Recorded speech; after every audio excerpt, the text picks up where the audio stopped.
Secrets, if you really look at yourself, you would be speechless. What happened to being doctors and teachers?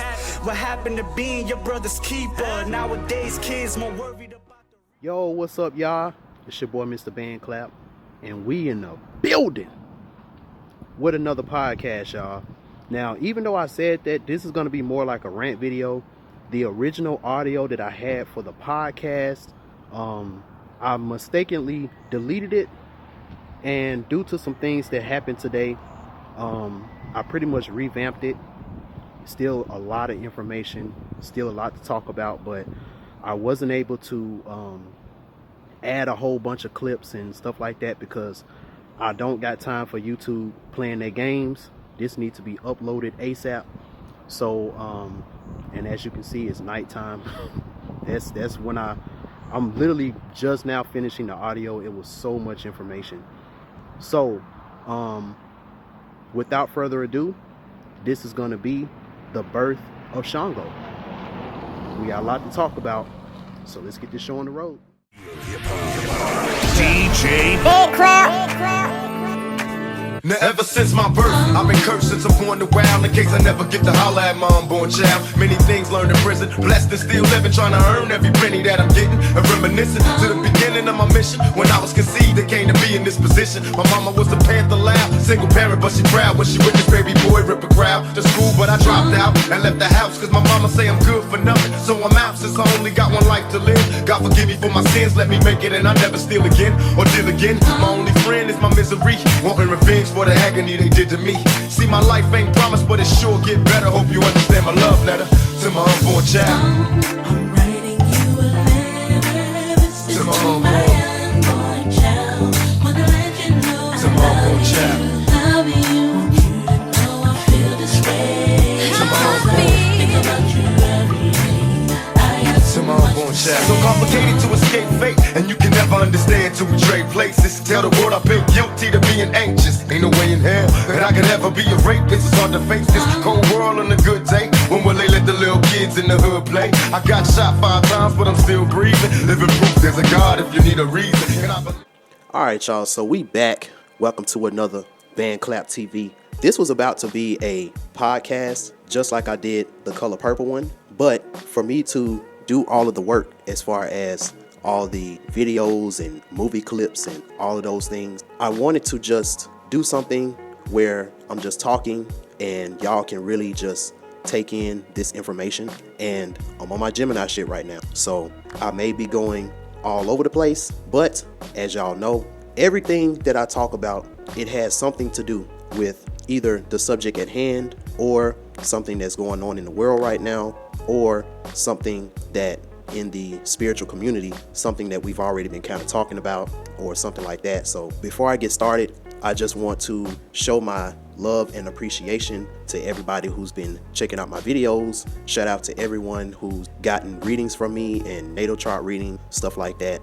I just like the fact that I'm able to use my platform to actually help people and put people on the right road, you know, put people in that right direction so they can go. And I definitely have nothing but you all to thank for that. And also, I got some good news. There's going to be a new module uploaded to the shadow work class, and that should be coming up within the next day or so.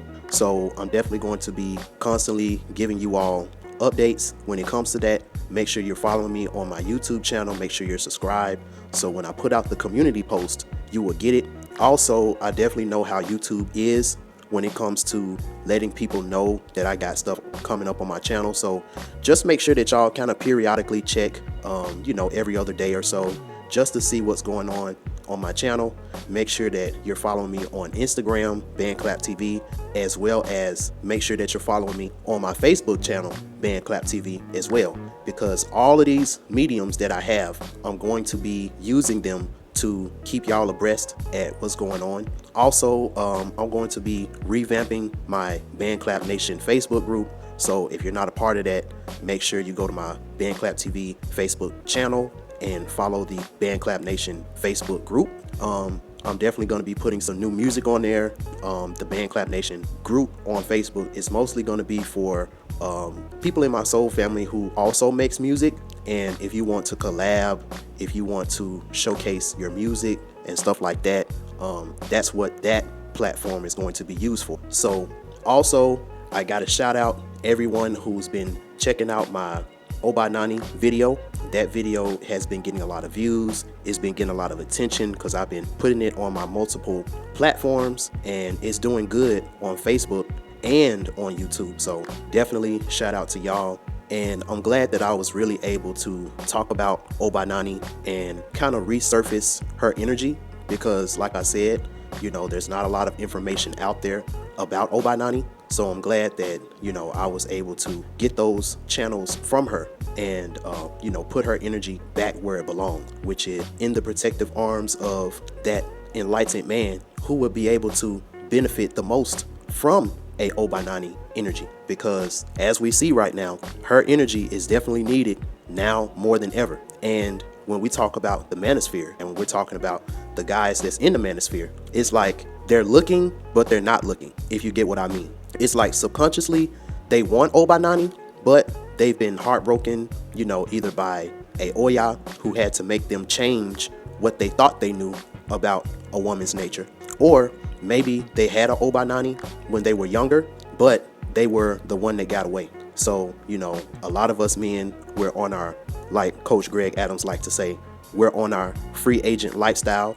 You know, we're working on self-improving and just becoming better versions of ourselves.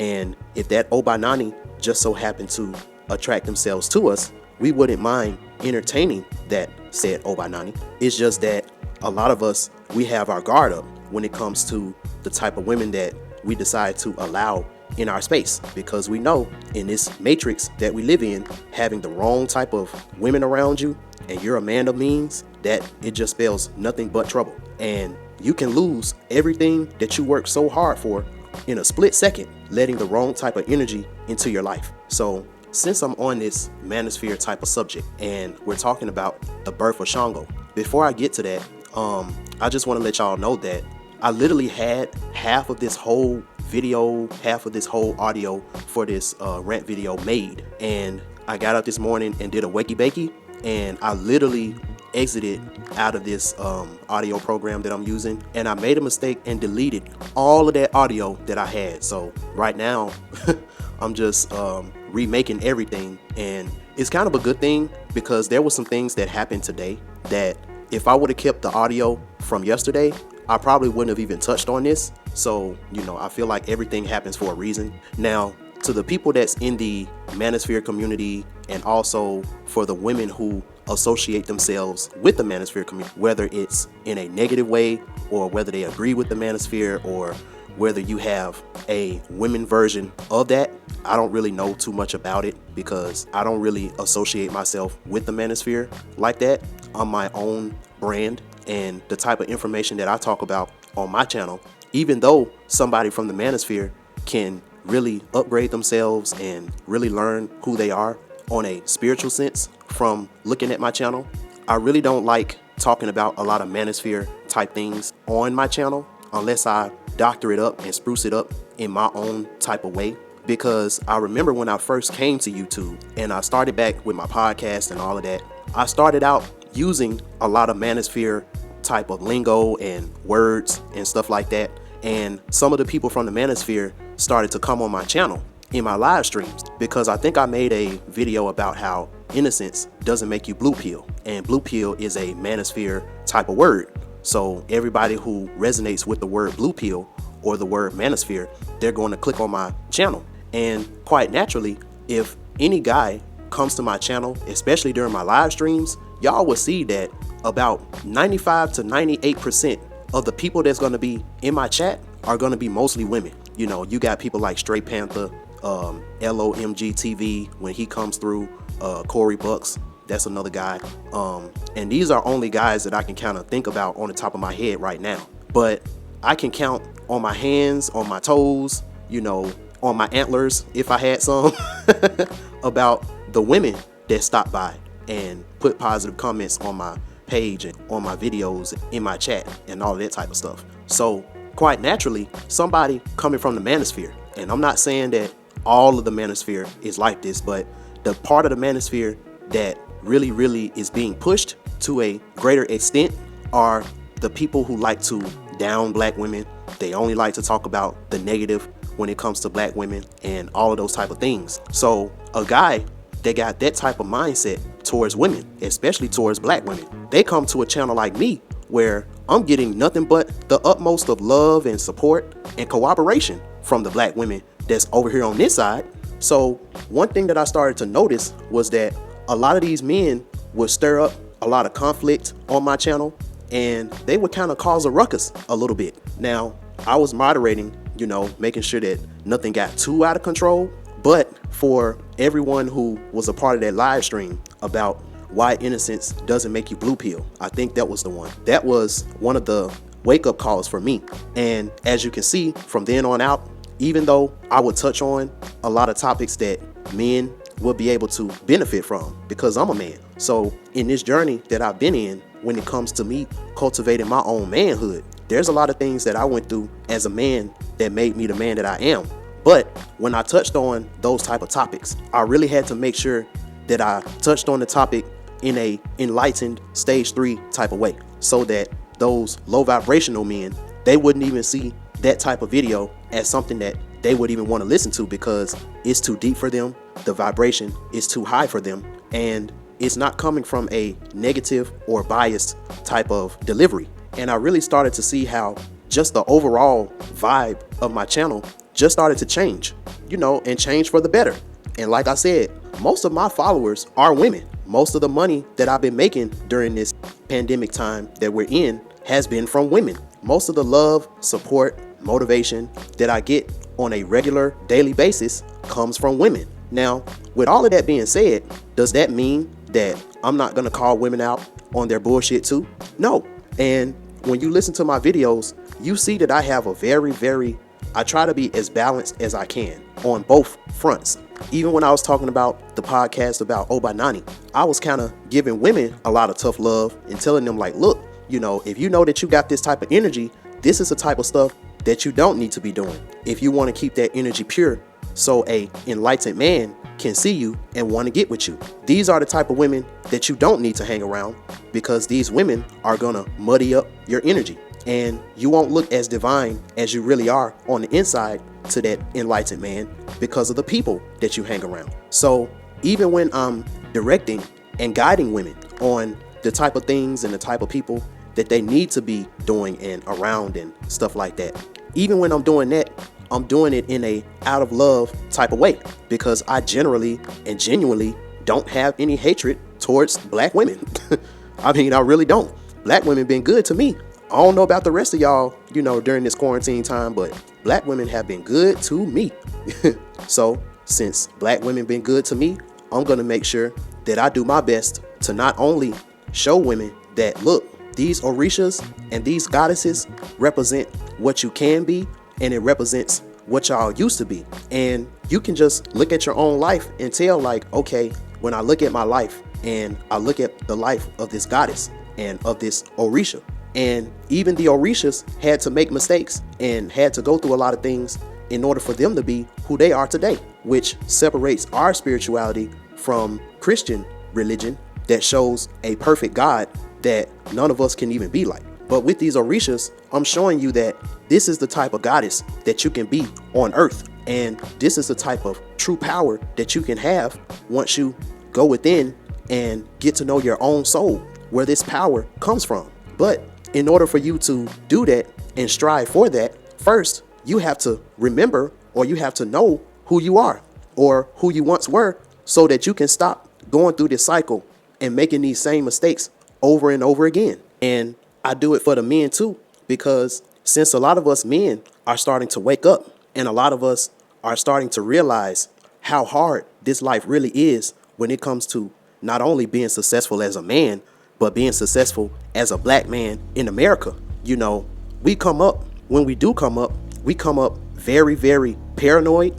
A lot of us, we come up with a lot of trust issues and all of these type of things, because we understand how much of a struggle it was for us to get the success that we're at.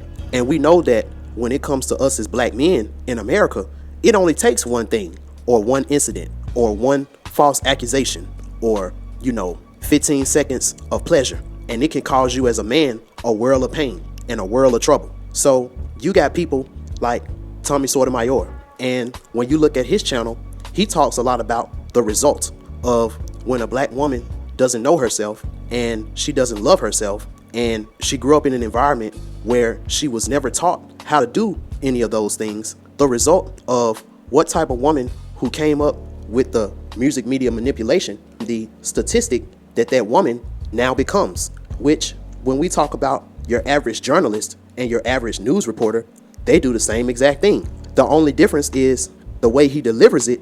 It comes from a internal space because he's dealt with women from an early age, from a home and family situation that also reminds him of the statistic and the result of the women that he talk about a lot on his channel. And then you have people like Minister Jap, and I don't really care about what none of y'all say.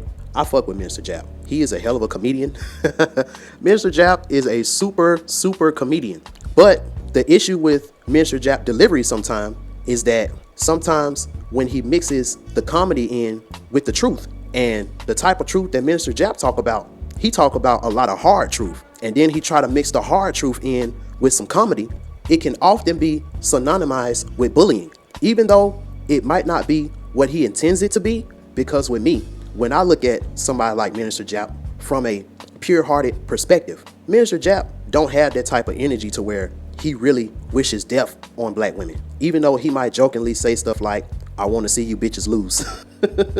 That's that type of hard humor that I'm talking about, that Richard Pryor type of hard comedy. And he said on his shows a lot too, that he didn't come up with a hateful mother, and he didn't come up with a hateful father figure. And he talks about all the time how he gets cooperation with women. So you can tell that Minister Jap doesn't hate women. He just hates the statistic that a lot of our women have succumbed to, because that statistic doesn't help us black men out at all. On the contrary, that statistic, the result of it and the reason for it, it was put in place to break up the black family. And it was put in place for the black woman to be the black man's worst enemy and all of those things. But again, we're talking about the result. And even when we're talking about the result, we're talking about it from the lens of a person who have had to experience some type of negative trauma, which could be as bad as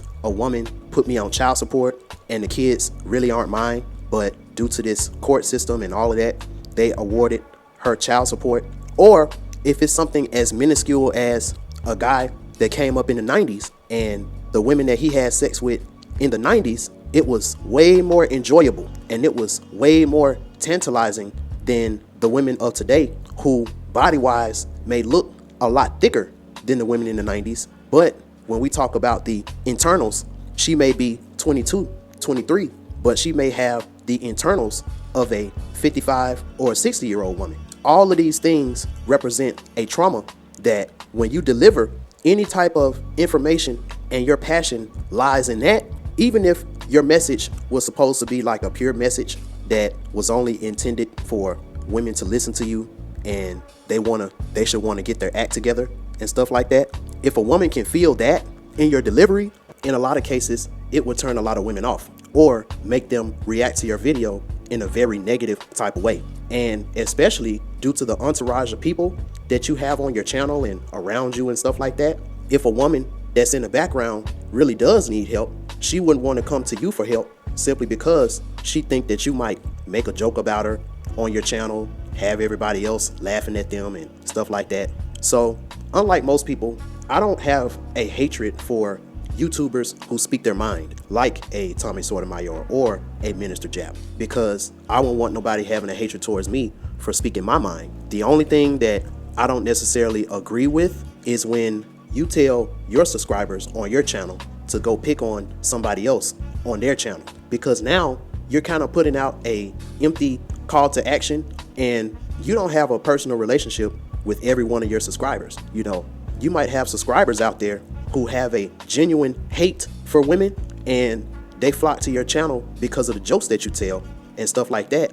And when you put that call to action out there, you don't know how your subscribers is really going to respond. And you can kind of see this when we talk about celebrities and stuff like that, where stuff would happen with a certain rapper or something like that, and all the barbs or all the beehive would go and start torturing that person.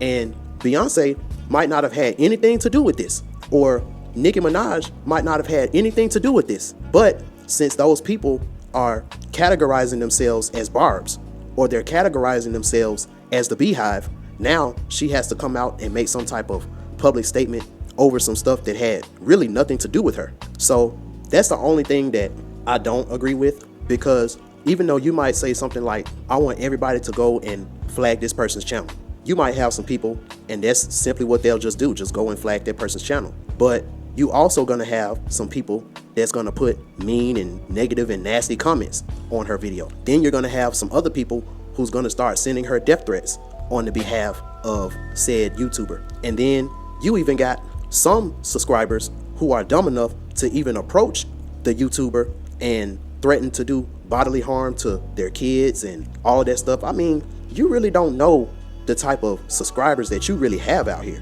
You know, you really don't know on a personal level the type of followers that you really have. You know, you might have some killers on your subscriber list. You know, you might have some straight up assassins, straight up verbal assassins that subscribe to you. So, and then if something happened to that YouTuber and they up and die or something like that, now, do you think that subscriber that took that order out because of you, do you think that subscriber isn't gonna snitch?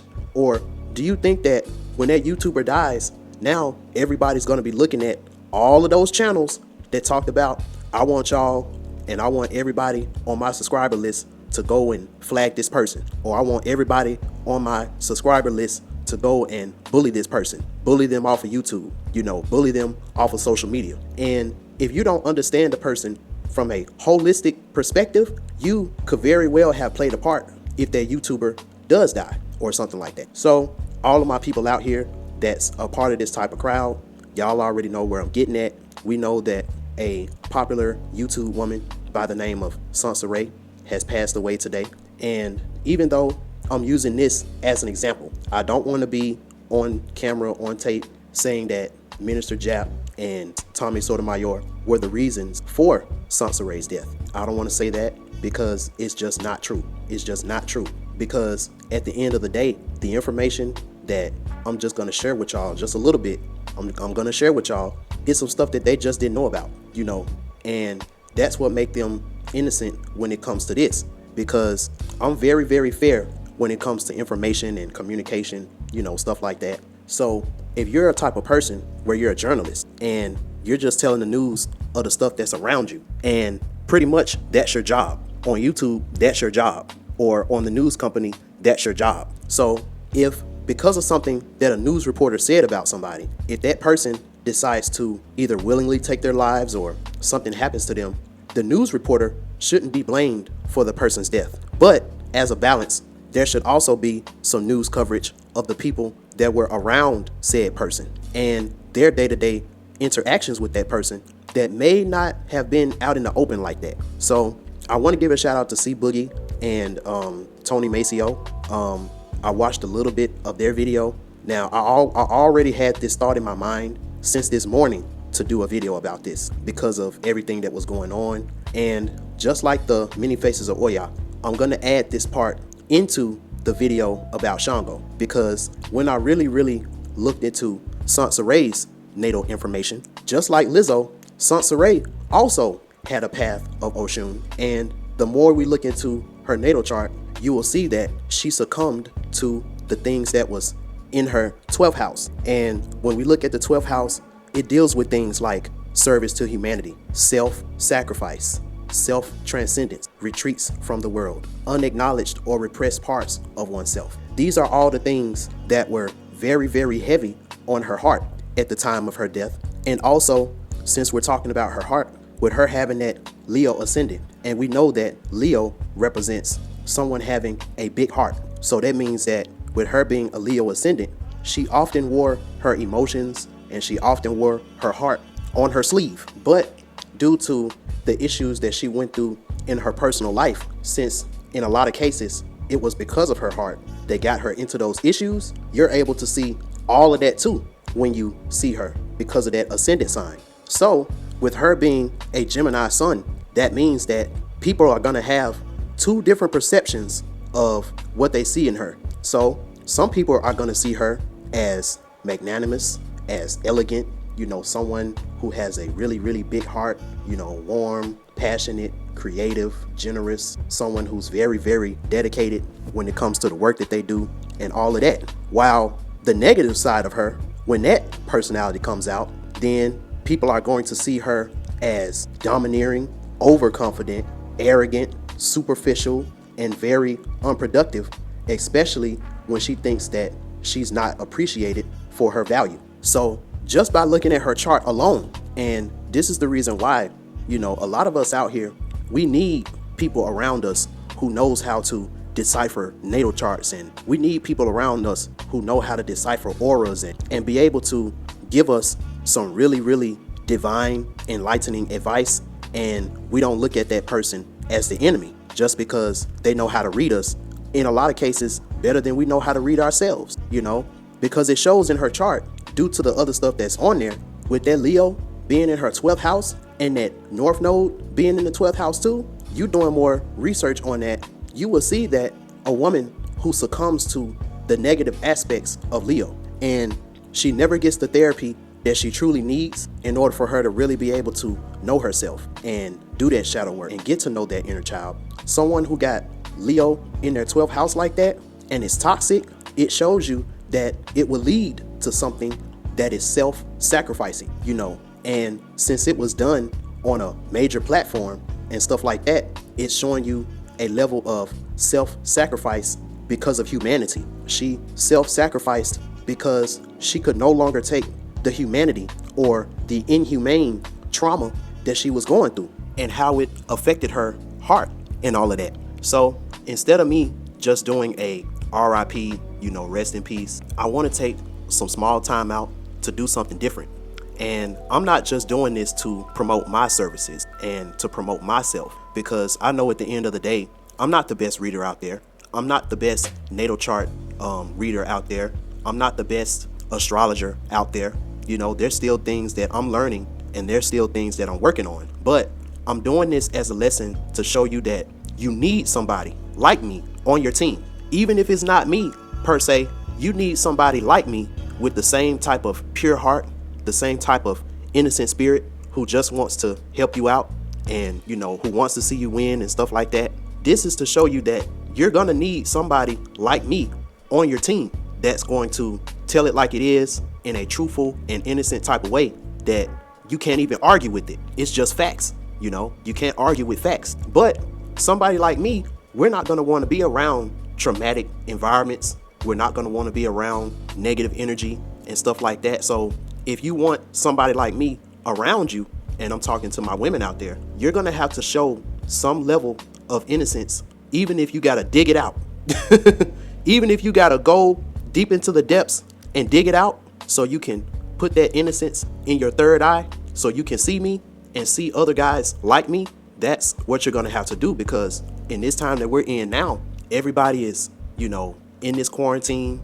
Everybody is stuck in the house and they don't have no choice but to find themselves, and I'm starting to really, really see that it's just a lot of people out here that's in environments that's so toxic, they can't stand to be alone for this long period of time, just in general. And a lot of people are going into depressions and, there's been a lot of people taking their own lives. I don't want to say that S word, but there's been a lot of more people that has been taking their lives and stuff like that.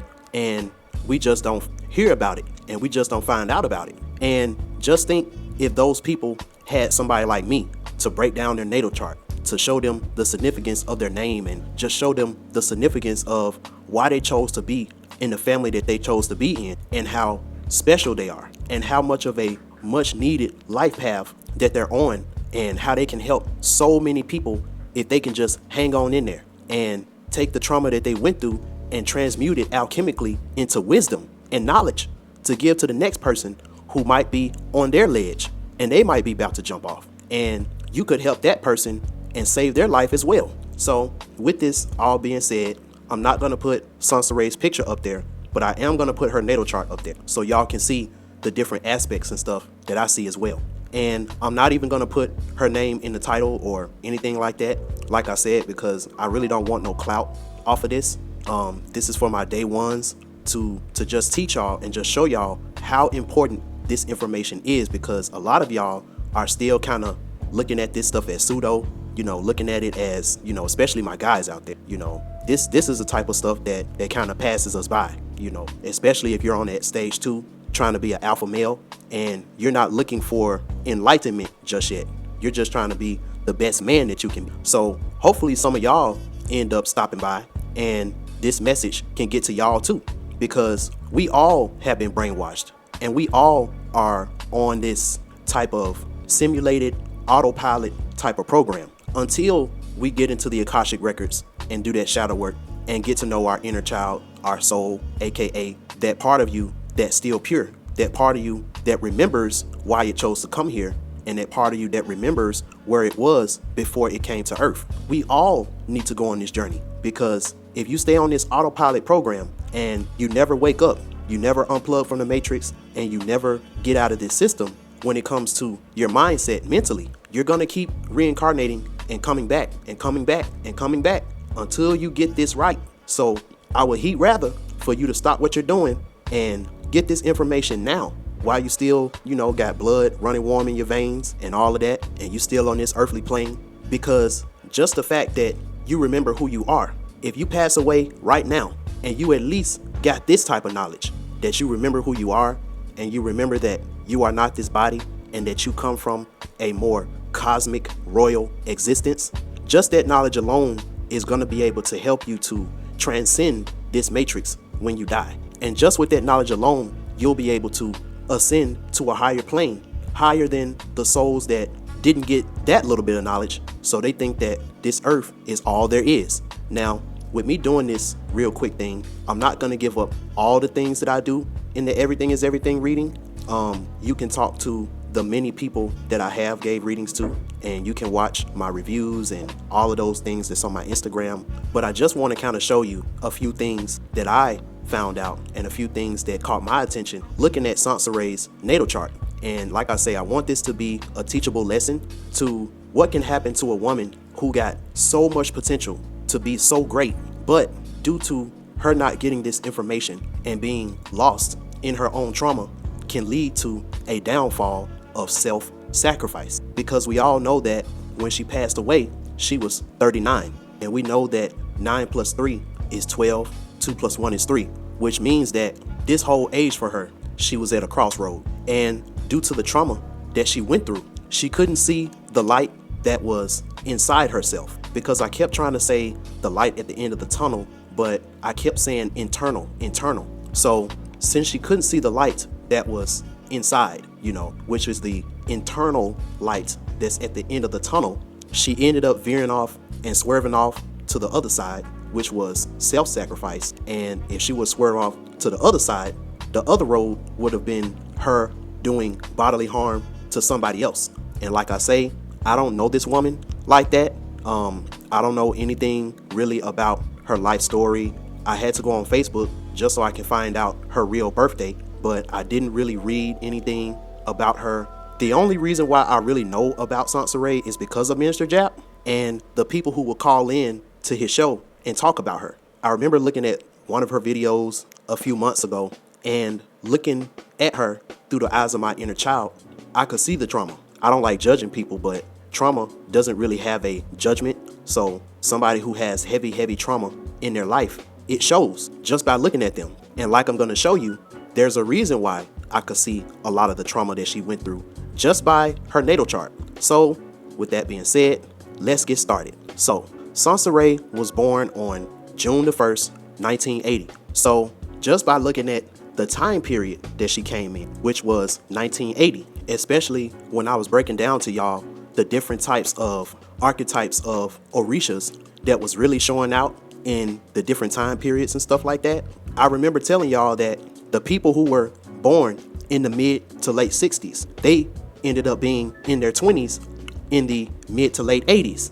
So this was where a lot of Oya and Ogun archetypes were starting to be born on Earth. Now, what you're going to start to see when you're talking about these Orishas and how everything was planned out and mapped out, when we start to bring the Orishas to modern times. Because remember when I was telling y'all in the podcast that I did about Obanani, the Oyas and the Oguns, they started to rebel against the Yemoyas and the Obananis. And when we look at it from a Orisha standpoint, because of the things that Ogun ended up doing to Yemoya and all of that, well, her name was Yembo back then because she was the more heavenly version. When Obatala was Obatala Oganju, which was the angry father. One thing that I really didn't talk about was that we know that Obatala represented the Orisha that created the human body. And when Obatala got so messed up in the head because of the issues that he found out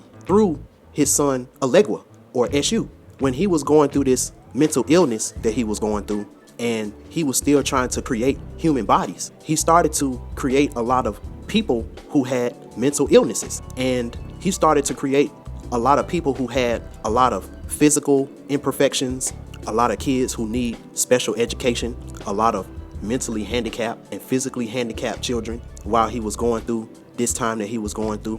And this is the reason why Obatala has a really, really big affinity for the mentally and the physically disabled, because deep down he feels like that he created that, and he feels a level of sympathy for them more than the able-bodied people with all their health and strength and stuff like that.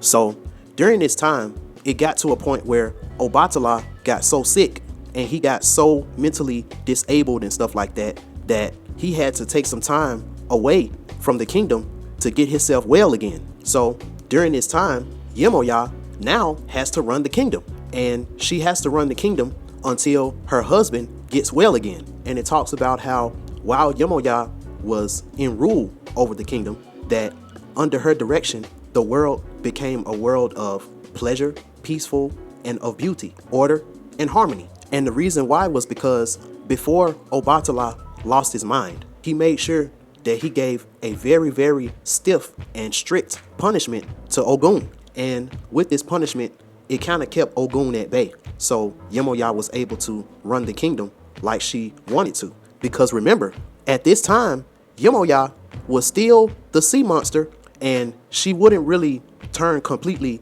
into the super loving and beautiful and unconditional loving mother goddess that we know as Yemoya until around the time that Oshun was born. And it was during this time that she got pregnant with Oshun. So this was the kind of climate that Oshun and Shango was birthed from. And this was the type of climate that they was birthed into. Now, how does this translate to the 80s? And above all else, how does any of this have anything to do with Sansa Ray? Well, this is where you can use the Orishas to kind of tell the future. But in order for us to do this, we gotta change a few key things around, because when we talk about the Orishas and we talk about the epic battle between two brothers, Shango and Ogun, Shango being an alpha male, him being the god of justice, and his powers represent thunder and lightning and fire. And the powerful axe that Shango fights with, it wasn't created from Ogun like all the other weapons from all the other Orisha fighters. Shango came to Earth with that axe.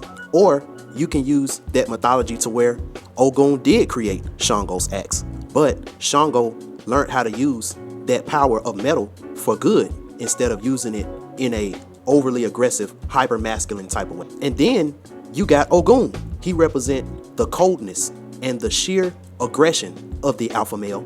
And Ogun is the god of war and the god of metal. And before Shango came on the scene, Ogun was the most feared and the most courageous war god on the planet, which was good and bad, because we know that Ogun, since he was so cold and so alpha, that he wasn't born with a capacity to love. Just like he was a solid rock, his heart was also a solid rock as well. So with him not having a capacity to love, he also didn't really have a respect for love or even the definition of love. The only thing that he really cared about is the type of respect that you get from other men. and other alpha males like his father, Obatala. So when we see this mythology being played out on a modern type of scale, we see that the archetype of Ogun has been hijacked from us.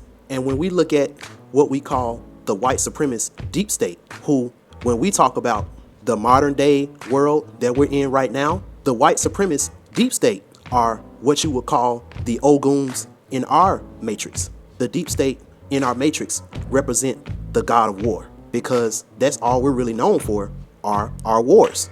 We're known for being the gods of metal, whether that metal is in our technology, that all of us have some piece of technology in our house, whether it's our cell phone or our computer, our TV, whether we drive around in a car, whether we use a bike. All of these things that got metal in them represent the different types of technology that the white supremacist deep state, and I'm not gonna keep saying the white supremacist word, I'm just gonna say deep state. So these are the things that the deep state control. And with so many of our people out here, when we don't have these technology things, we feel powerless because we use them as our weapons, just like the metal bullets that are coming out of your metal gun. And we know that the United States, we got some of the most advanced military weapons and stuff like that. All of that has to do with Ogun, because Ogun represents the man of steel. So even when you talk about our superheroes that this deep state has taken away from us, we would see that in a lot of ways, Ogun and Shango represented Superman, and Shango represents Thor. And I'll talk about that in the video that I did about Shango and his 3 wives. So in the 80s, and really it started in the 70s too, because this deep state has mentally and psychologically beat down our black men to the point where we're either jailed or we're mentally ill. This is when a lot of that stuff really started. It started in the 70s and it started in the late 60s. And then we started to see the result of a lot of the mental illness and stuff like that. We started to see it blossom out in full spectrum starting with the 80s. So since this deep state added all of these anti-programs for these next generation of warrior gods and warrior goddesses to come to the earth, due to a lot of the things that in the environment wasn't right, due to the amping up of the music media manipulation, which were the movies that came out around that time, and all the things that these children grew up having to experience in the 80s. If you didn't grow up in the 80s with a wholesome family as a black man or as a black woman, if you never get that within your childhood, you're going to grow up being very traumatized, very emotionally needy, very psychologically and mentally lost, and in a lot of ways mentally ill.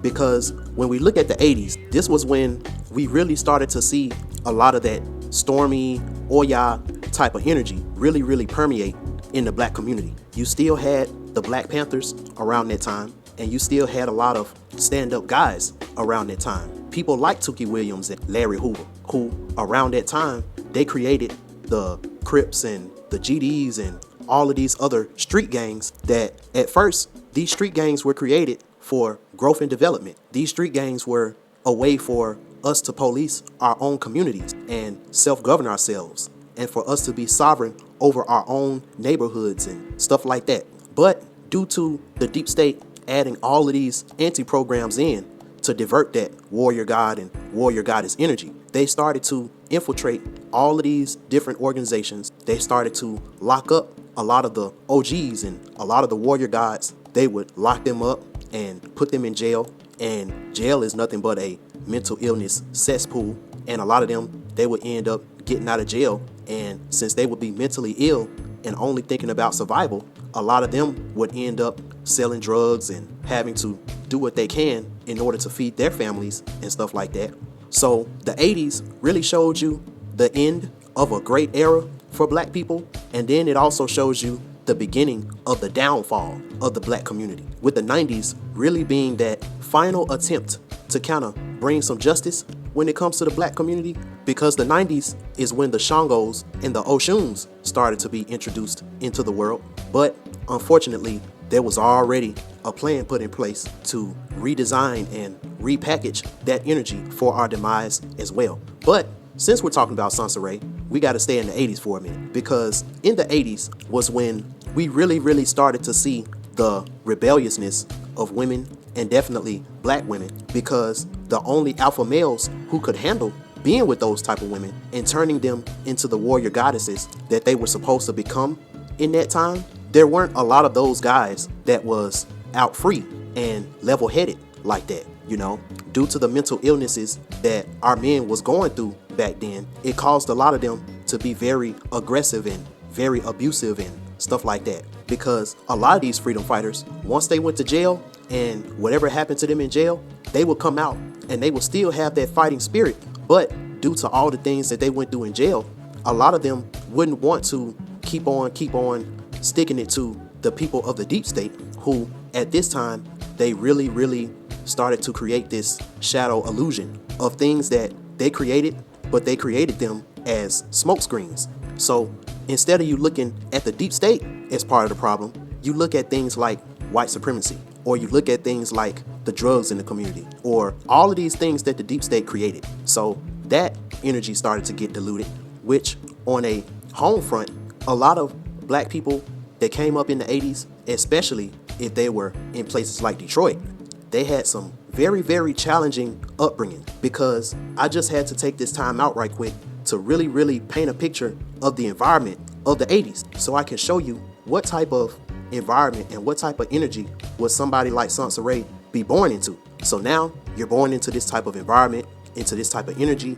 and you got to find some type of way to come out of this victorious. And this was kind of the story of a lot of black people that was born around that time. So if we want to kind of see what Sansa Ray's family life or all of that stuff was about, got to do is look at the things that was in her fourth house, because we know that the fourth house has to do with things like your roots, your family, your heritage, all of those type of things. So when I looked at her fourth house and I saw that her fourth house was in Scorpio, I'm like, okay.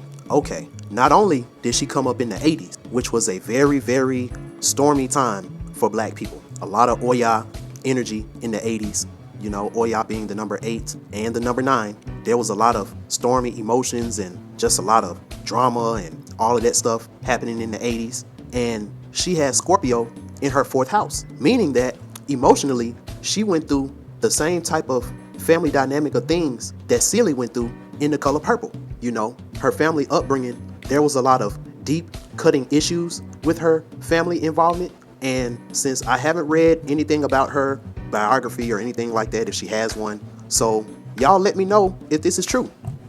So let me read for y'all just a little bit about what a person goes through when their fourth house is in Scorpio. It says that with the fourth house in Scorpio, we can see the strongest ties to family that are often aren't healthy or emotionally supportive. Scorpio is a sign that brings the moon to its fall, and such isn't the best relationship to matters of family, parenting, upbringing, and closeness. The challenge of this position hides in the darkest, deepest emotion, the ones that we all try to dismiss, demean, or avoid. A person with this fourth house position has to find ways to forgive, forget, and turn to the future instead of staying tied to the past or to the negative emotion that has to be let go. Man, oh my God. Woo! That's crazy right there. Man, that's talking about somebody that really did grow up like Celie from The Color Purple, you know? So this is the foundation. So the foundation of Sansa Ray is already built on a toxic type of foundation. Now, there's some planets that's also in this fourth house that kind of really enhances all of these issues with her family in the fourth house. So the first thing that I want to feast y'all's eyes on is Uranus that's over here in the fourth house. Now we know that Uranus represents individual freedom, originality, independence, things like that. Uranus is a very fiery planet, and it kind of makes sense of her wanting to rebel and have a sense of freedom and originality if you came up from the type of upbringing, a Celie type of upbringing that she came up in. So let's read a little bit about what this aspect is going to play out in her life. It says that with Uranus in the fourth house, it means that your family cell is not too stable, and you need to assert your personal freedom and your points of view, as well as to let your aspirations take shape. Remember that part. People cannot be locked in, not that easily. Your decisions, often intransient and final, upset preconceived ideas as well as the tranquility of your private world. Clans cannot impose their habits on you. You are endowed with a exceptional faculty to detach yourself from strangleholds and constraints, and to rely on the past knowledge in order to bring perfection and to sublimate your family or your cultural heritage. Now, let me break this down for a little bit. It's kind of common sense that you would be looking for a sense of freedom and originality if your family cell isn't stable. And it also explains why she was so quick to air out that unstableness that she's been going through ever since she was a child, airing out these things in a rebellious and outward type of way, like rebelling against people on social media and things like that, since that's our main platform that we can assert our personal freedoms and our points of view, as well as our aspirations. And this can also talk about sexual rebelliousness as well, because when we're talking about this Uranus being in the 4th house, which is about your roots and your heritage and stuff like that, these are deep cutting scars. And then it's in Scorpio, so this is deep emotional issues and deep emotional pain and all of this stuff ever since she was a child. And street dudes, they know how easy it is to get sex from a woman that already got low self-esteem because of the things that she's been told by her family and all of that kind of stuff. Now, also, she has another planet that's in this 4th house, and that planet is Neptune. Now, we know that Neptune represents escapism. Remember that? Escapism, daydreaming, delusions, carelessness, deception or intuition, dishonesty or inspiration, telepathy. It's a very emotional type of aspect. It's a very emotional. So now this is adding some more emotional, watery aspects to the already painful and toxic family upbringing. So this need for escapism, she's had this ever since she was a child growing up. I don't think she ever really understood not only herself fully, but why did she have to come up in the environment that she had to come up in. So with this Neptune being in her 4th house, which is her family house, it means that her family cell is the source for her inspiration and the gold mine from which she draws her intuitions and her dearest motivations. And she's very impressionable. She tends to let her close friends guide her, and she relies on comfortable assistance of her clan. So all of the toxicity that she would spread when she would spread these things on social media, it was because of that Neptune being in that 4th house. It says that her family cell, that toxic and drama-filled family cell, is the source of a lot of the issues that she went through in the rest of her life. And since you are who you attract, she started to attract around her other Oyas and other Oguns that had that crab in the barrel, crab in the bucket type of mentality. So because of her really toxic family upbringing that she came up with and that she grew up around, and everything that ensues. Now we know that Scorpio is normally at home in the 8th house. So that means that with Scorpio being in the 4th house, that means that the way this affected Sansa Ray sexually, we can see that with her Pisces in the 8th house. Like I said, I only know about Sansa Ray the little bit that I learned from Minister Jap. So with this stuff in the 8th house, it makes a lot of sense why she went through a lot of the sexual things that she went through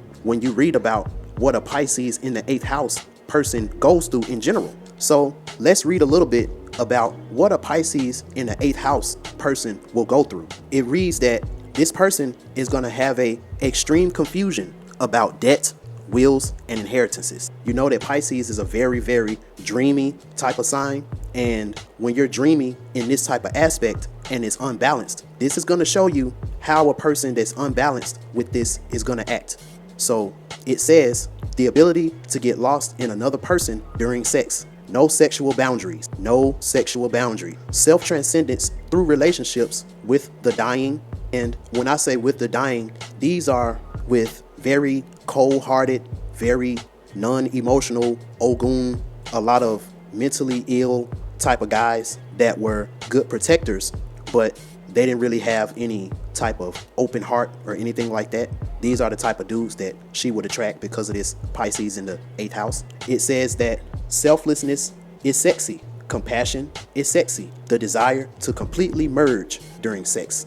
A sexual victim, leaving a psychic legacy, living a legacy of being confused, chaotic, and a moody person, leaving a legacy of having been a victim, leaving a legacy of having been a drug addict, hazy sexual orientation, undefinable sexual interest, sexually passive.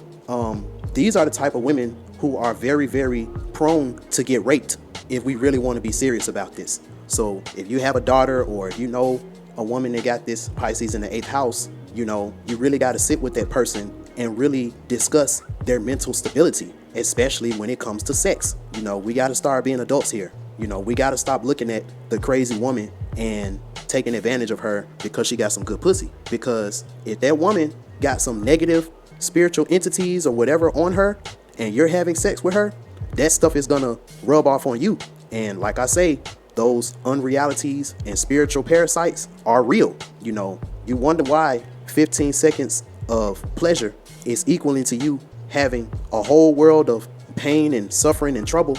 And I'm not even talking about you having an STD or you having a child. Sometimes you end up messing with a woman that got this stuff that's going on with her, and you might be on the upward trajectory, and then all of a sudden you just start going on a downward spiral. And unless you see some type of shaman or witch doctor who can get those spirits off of you, you'll end up spiraling into a depression as well and won't even know why. So in the case of Sansa Ray, this Pisces in the 8th house is really, really, really what did her in. Because when I go and start talking about what she could have been and what she should have been striving for and all of those things, you will see how this Pisces in the 8th house, along with that Lilith in Libra, single-handedly dirtied up her whole legacy in a way. Because we all know that the 8th house too represents the legacy that we're going to leave behind. So let's read a little bit more about this Pisces in the 8th house, shall we?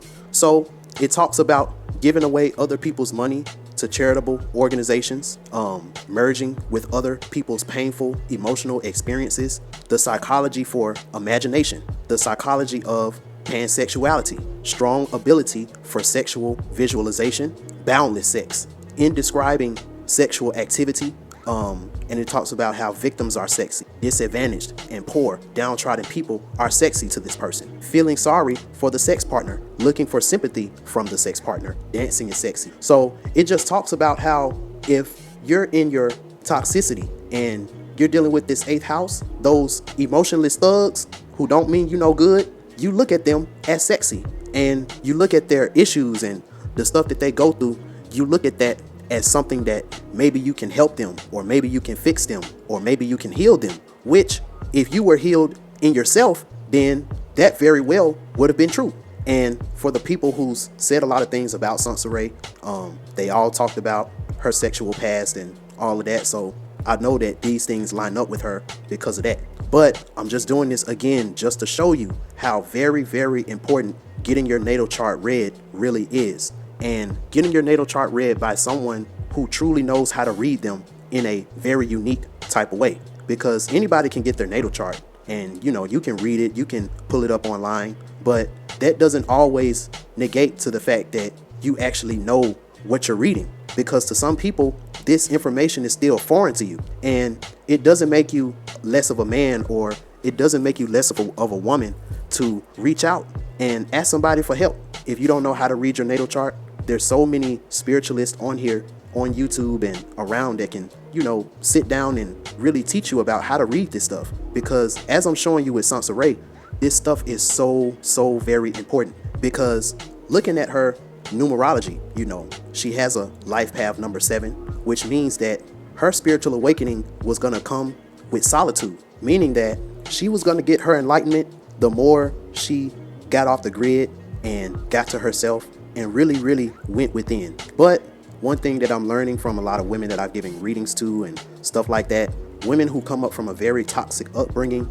and they have a very toxic type of past, it's hard for these type of women to be alone and really just live with themselves. It's kind of like when you've been on crack for like 15, 16 years and now you're trying to go to rehab and all the issues that you go through in rehab. But with me noticing not only what her life path was, but me noticing if she would have just had that little bit of information and she decided to go within and really, really do that transformation and go in that hermit mode, we see that her creative energy. And all of that is directly connected to her inner child. And we see that because her moon sign is in the same house as her house of creativity and the house of play, all of those type of things. And we know that the 5th house is the house of Oshun, and her inner child is there. And we know that Scorpio and Capricorn are both very mysterious type of sun signs. So it means that there was some things that happened in her family that could have directly connected her to her inner child had she would have been able to be alone and be within herself, so she can go within and do that shadow work that I talk so much about in my class. Because her getting to know that inner self, which is already very mysterious and is already shows that she has an old soul when it comes to that Capricorn sign. And we know that with her being a bucket person, and I talk about the bucket person when I do my readings and stuff like that, so you already know, if you have had a reading done by me, you know what the bucket person means. So with her being a bucket person, and that moon sign is literally her singleton planet, that means that everything about her would have been so much different had she had this type of knowledge and just this type of information where she can start to improve herself and start to let go of all of those issues that she was going through with that Scorpio in the 4th house. And she would have got to know that inner child, that inner self, through solitude in the 5th house. In turn, that would have helped her to notice what her true destiny is, because we know that Capricorn is at home in the 10th house. And we see that not only is her sun sign here in the 10th house, we know that her midheaven is in the 10th house. And when we look at her midheaven, this is the part that really kind of made me like, damn, like, if only you could have hung on in there for like 1 or 2 more years. Because when you look at her midheaven, and her midheaven is in Taurus, her midheaven is in Taurus. And we know that Taurus represents Oshun. So that means that not only has she would have been venerated as a version of Oshun, the one that had to turn into the ugly Ibukole in order to save everybody, and now she's the queen. That was the type of path that she was going on, that she would have went on had she even known who she was, which unfortunately, when it comes to our women, they get this information a lot of times when it's too late. And I blame that on the elders, the real elders, who were supposed to pass this type of information down to us as young people. So at an early age, we know what our life path is. At an early age, we know what our soul mission is. We know why we came here. We know what we're supposed to do. And it just gives you a cosmic type of confidence that nothing in this matrix will ever be able to take anything from you if you learn about this type of information that I'm talking about at an early age. So when you talk about this Taurus in the 10th house, it says that, in fact, it may be slow, but you grow up to be very strong. You amass possessions slowly but steadily. It will be very surprising if around your 40s or often earlier, you did not have a comfortable bank account and some piece of real estate, which are your own sources of pride. So it means that she passed away at 39. And the saying that our grandmothers and our aunties used to tell us back in the day in our gospel songs, that the darkest hour is just before day. Meaning that if only she would have just been able to hold on, hang on in there for just a few more years, and even if it was not by me, learn how to do that shadow work and go within and really start to self-improve and get to know that inner child, this would have not only made this 10th house a reality for her, because like I say, I don't know if she was struggling financially. I don't know what kind of issues she was going through with her career, but with this Gemini in the 10th house, it shows how she was very, very conscious about her self-image.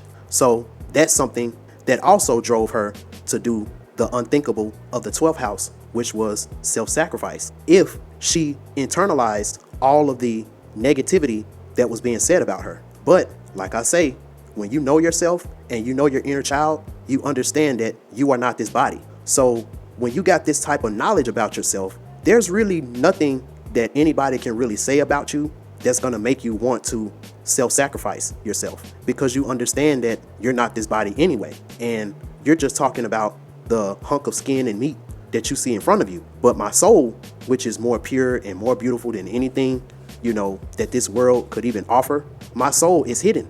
And only I can see that. And only I truly know how beautiful I really am, you know? So you get it? You see why this is so important? So before I end this, I want to talk about 3 things that if Sansa Ray would have had this, or if this would have been more prevalent in her life, she would not only still be here today, but she would be a different type of woman that all of us know.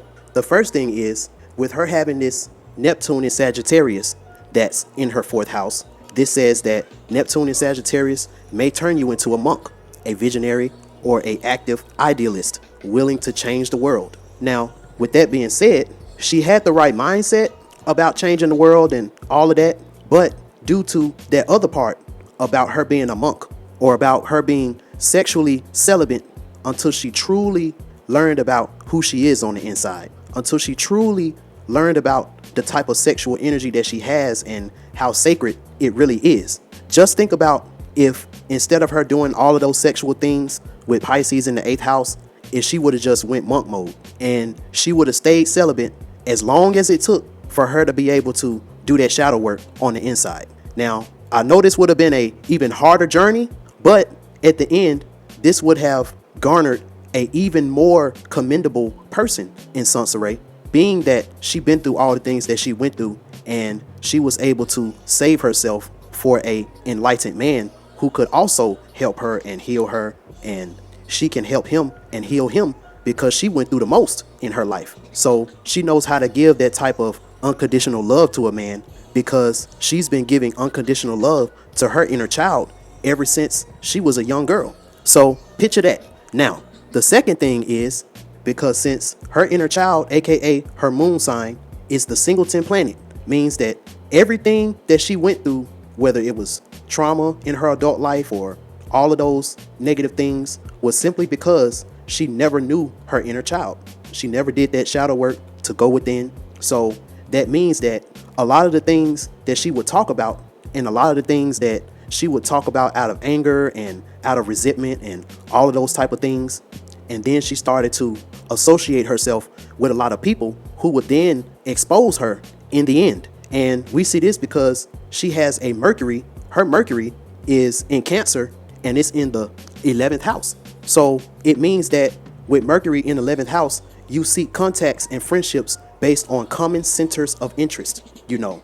So it goes back to you attract who you are.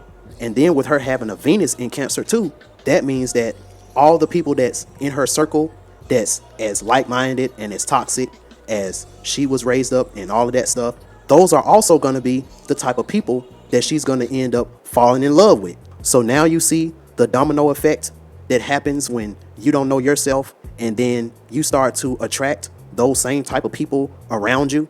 So when you do start to get on those stages of enlightenment and all of that, those are the same people that's going to come out of the woodworks and try to expose you. So the second thing is, until she reached that enlightenment and she started to do that inner child work, she started to do that shadow work, in my opinion, when you don't have nothing nice to say and you know that you're going to say something from a trauma-filled place, just don't say it at all. Because all those things, when you're going on your stages of enlightenment, those things are going to come back to bite you when it matters the most or when it hurts the most.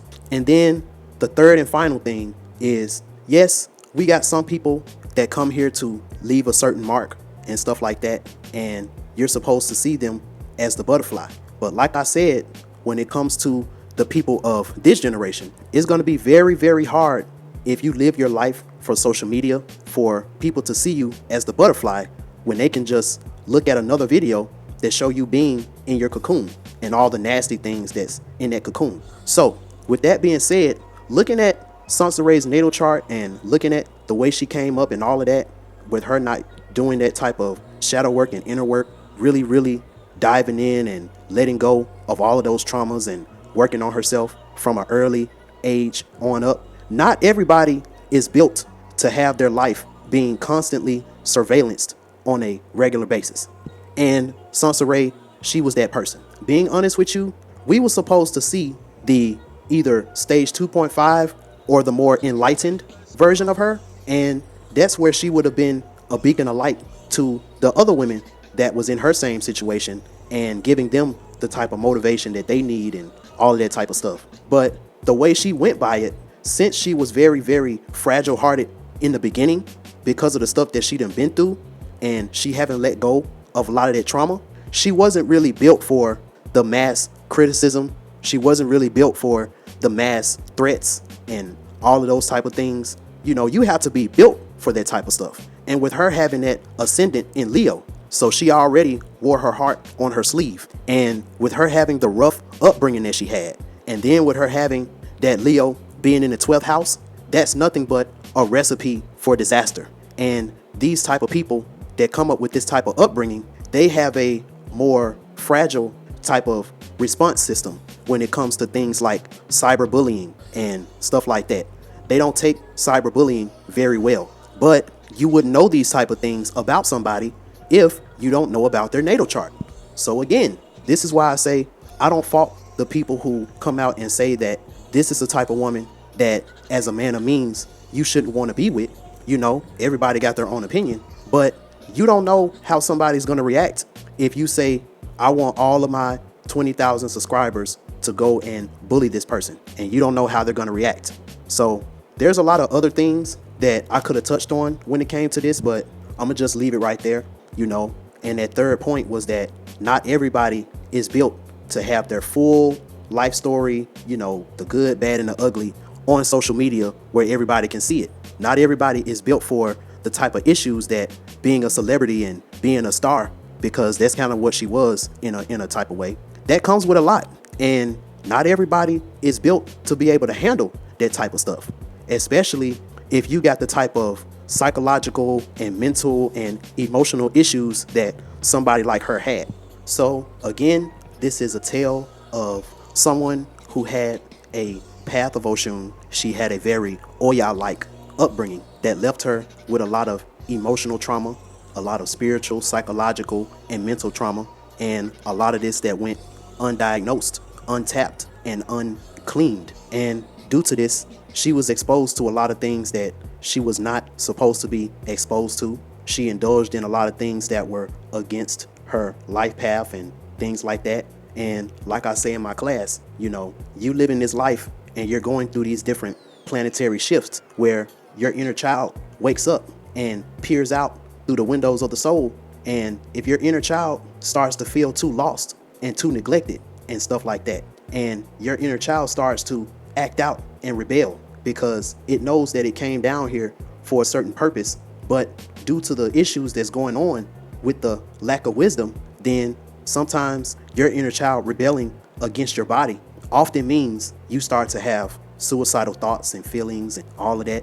And then with you having that Leo in the 12th house, if you succumb to too many arrows piercing that big heart, it's going to lead the person to self-sacrifice. So, you know, definitely send my condolences out to her family.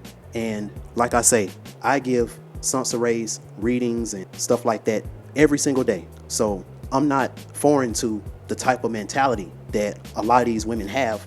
And I understand how, if this problem is not dealt with in its infancy stages, how it can turn into a very, very visaged person of who you used to be when you were at your innocent. So this is what happened, and this is what's happening to a lot of women that came up in the 80s. So now, going back to the Orishas, now during this time, Oshun has been born. So a new and vibrant and younger essence of beauty has come to the world. So with the birth of Oshun, this really starts to show a more innocent side of the divine feminine. And this is the reason why baby Oshun and Eshu will go on so many adventures and stuff like that. Now, remember when we talk about the Orishas, and remember in that video that I did about Yemoya, the great mother, the last son that she had, which was the 11th child, the phenom, who was Orunmila or Orula. Remember,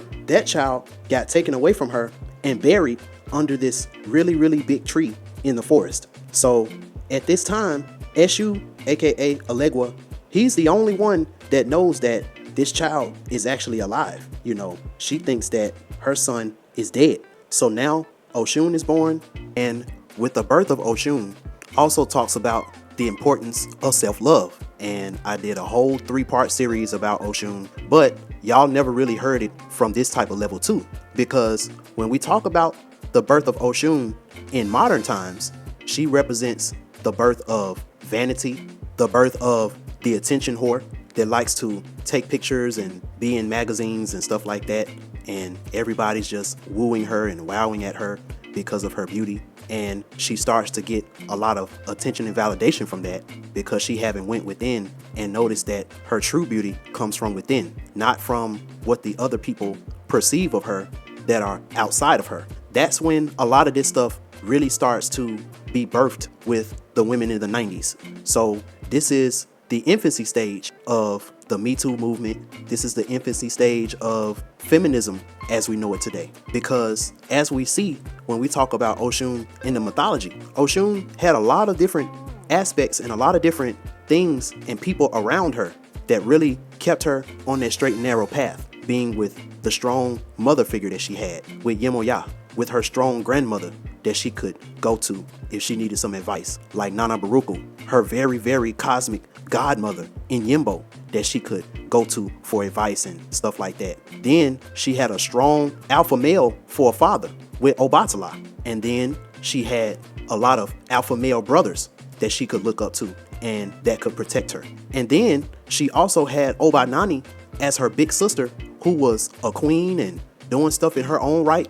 So she had a really, really positive role model to look at with Obanani.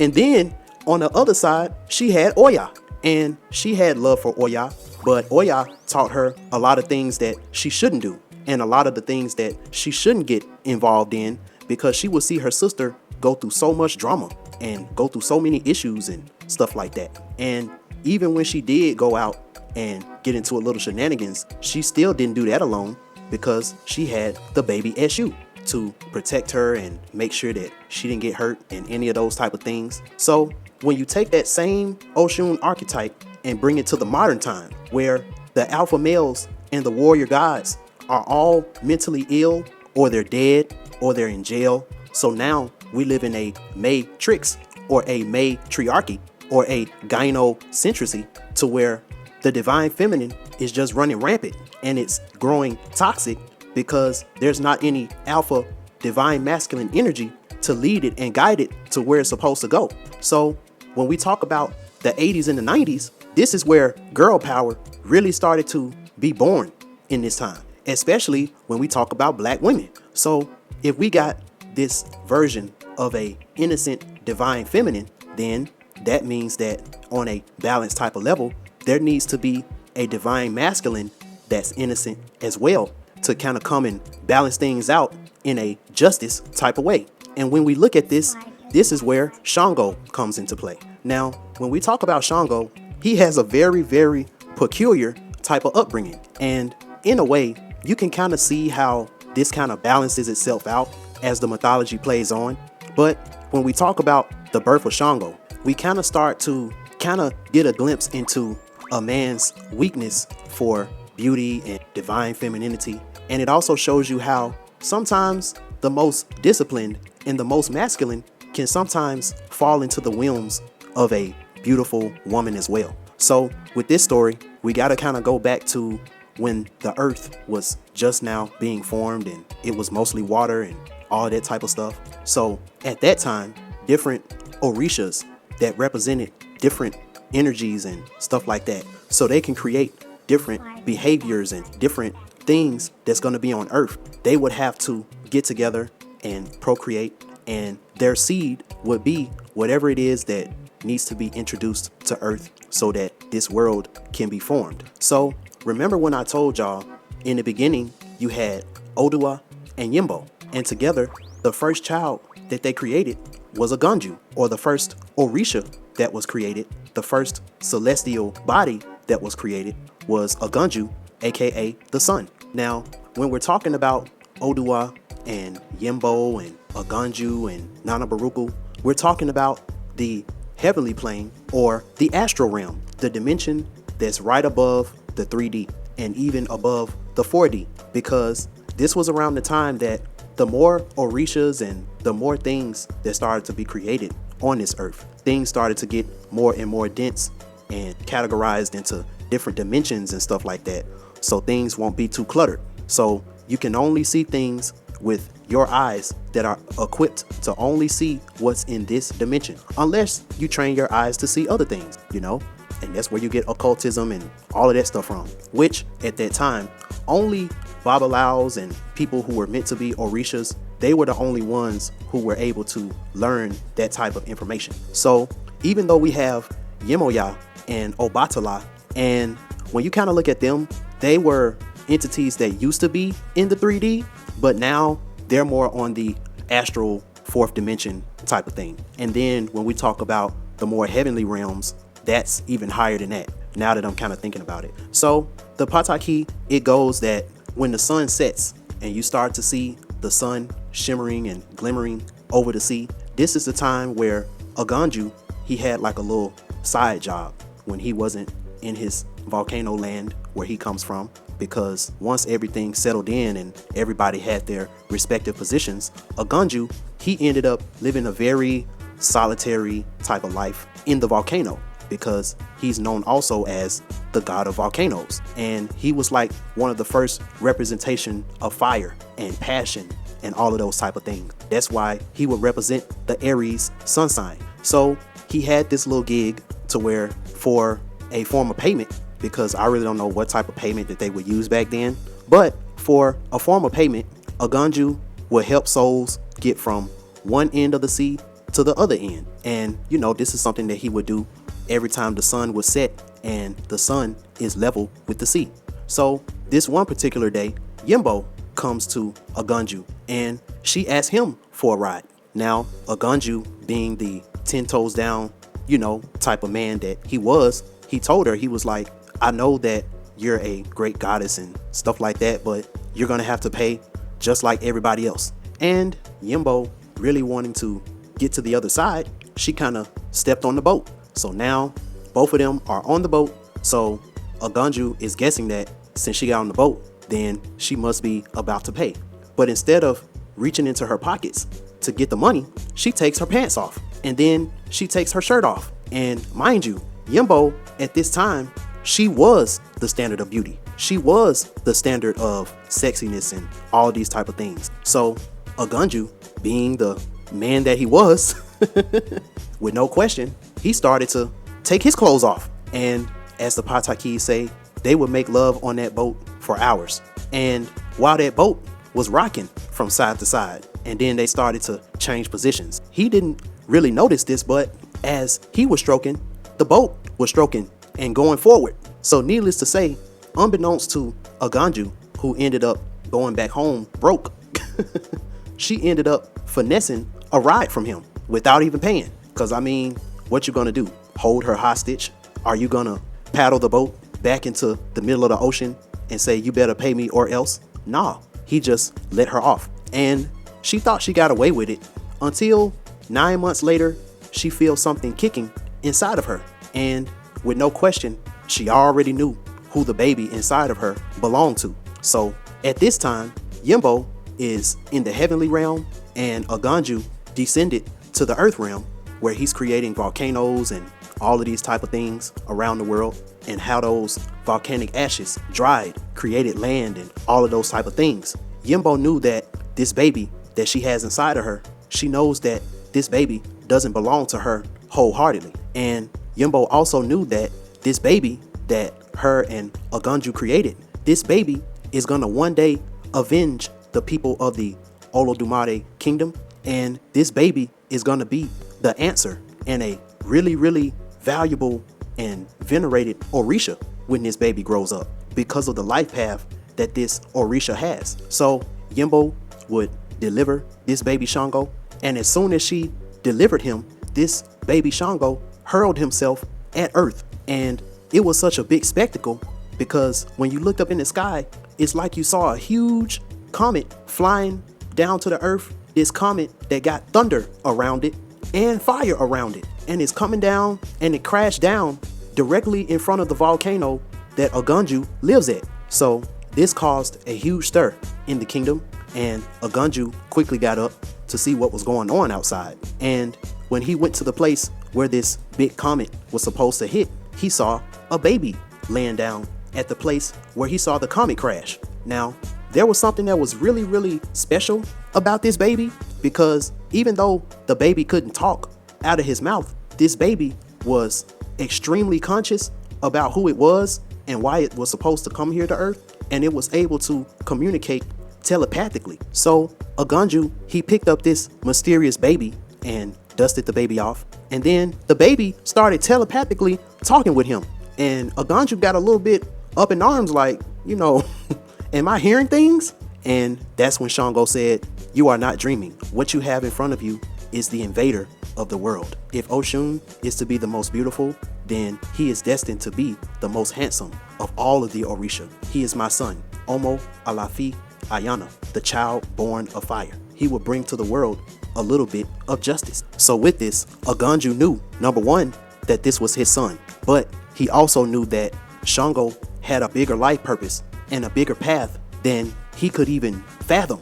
And he knew that him alone wouldn't be able to help him to carry this out, because the main reason why Shango even came to the world was to bring justice. So immediately, Oganju knew what he had to do. He knew that he had to take Shango to the kingdom where Yemoya and Obatala ruled, because his life path was to bring justice to the kingdom and become his own ruler in his own right. Now, the beautiful thing about this story is Shango never forgot about his real dad, because when we see how Shango grew up, he had so many fiery attributes of his dad, along with a bad temper that his dad has as well. So with the connection that he had to his own dad, so that helped him to know himself and stuff like that.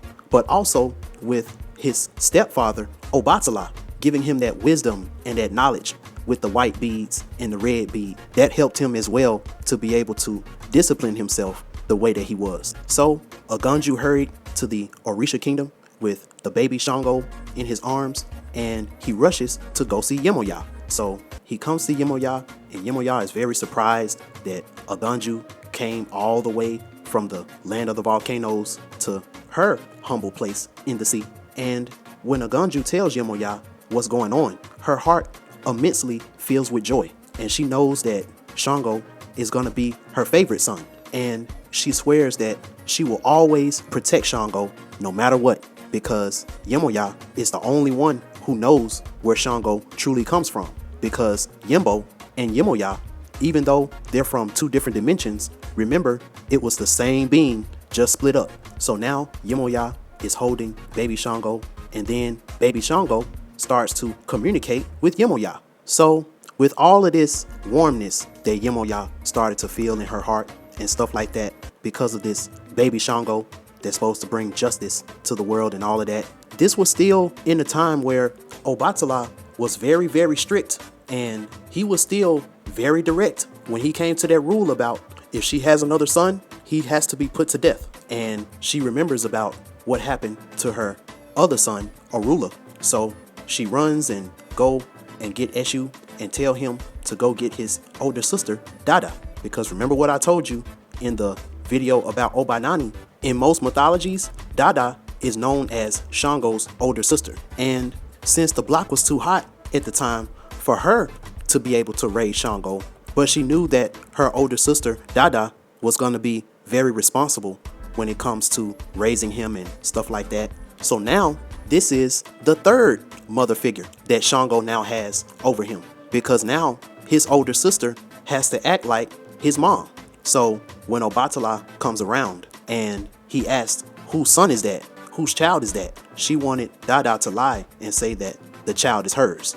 And she would raise Shango as such, with Yemoya coming by periodically to check on him and stuff like that, to make sure that he's okay and make sure that his needs are met and all of those things. Now, just like how Shango as a baby was born with so many powers, like I said before, he was also born with an axe. And Dada was wondering, why did Shango have this axe as a baby? And the baby Shango started to communicate with her telepathically. And he said that because of many challenges that he's going to face throughout his life, some good and some bad, there will be many wars.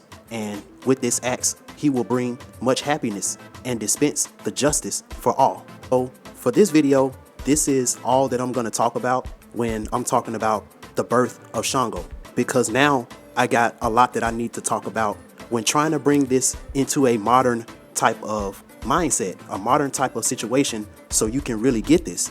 Now, when we just look at the bare bone statistics and definitions of this Shango archetype, the Shango archetype was born in a situation to where the definition of an alpha male represented a man who was cold as ice, a man who was a very, very great protector, a man who was very, very aggressive with his hands. Because remember, a lot of the men in the 80s worked in the factories and stuff like that still back then too. Either that or they were real heavy in drug trafficking and stuff like that. And you still had to be a big burly type of man in order to be respected in those times. So when we talk about the men who were in their late 20s, early 30s, in the 80s, on a positive end, these were, again, a lot of your freedom fighters. You know, these were a lot of your gang leaders that ended up getting locked up and put in jail.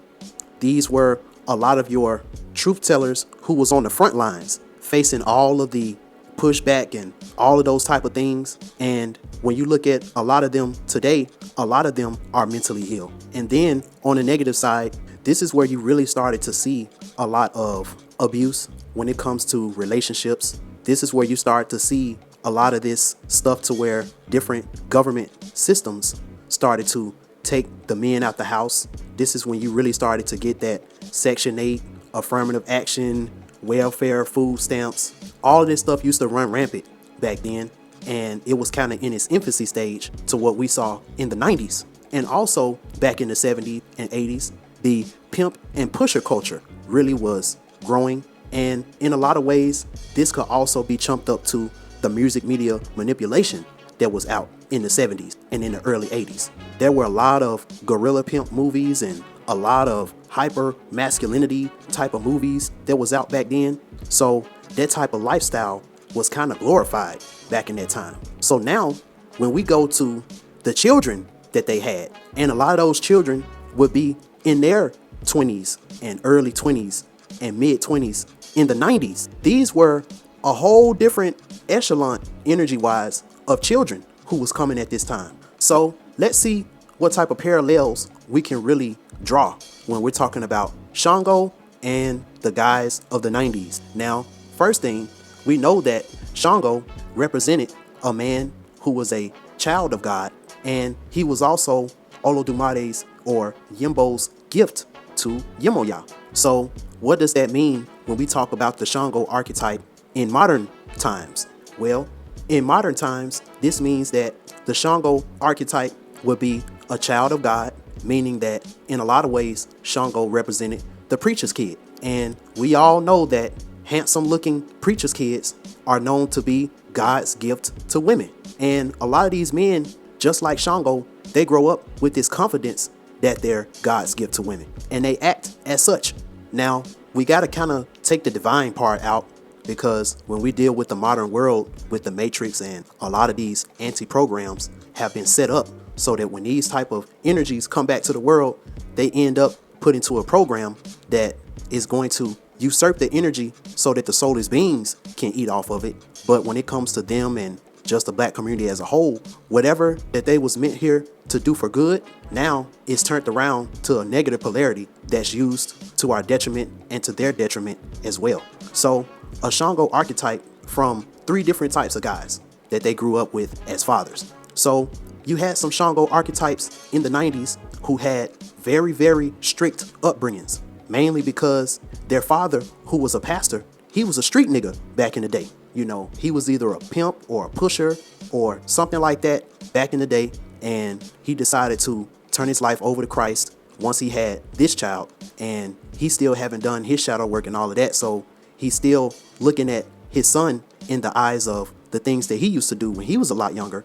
So to make sure that his son don't follow into the same negative footsteps that he fell into, he tries to raise him up in a very strict type of upbringing, which this don't do nothing but make him really, really wild out and go crazy when he gets older. And this is how this archetype of Shango lives out the rest of his life. And then you got another archetype of Shango that comes from a family of a man who probably was a pimp, or a man who probably was in the streets and stuff like that. So these type of Shangos, they are your pretty boy hustlers, and this is where the player is born. And this is where the playboy archetype is born. Because in my next video, I'm gonna really talk about the relationship between Shango and Eshu.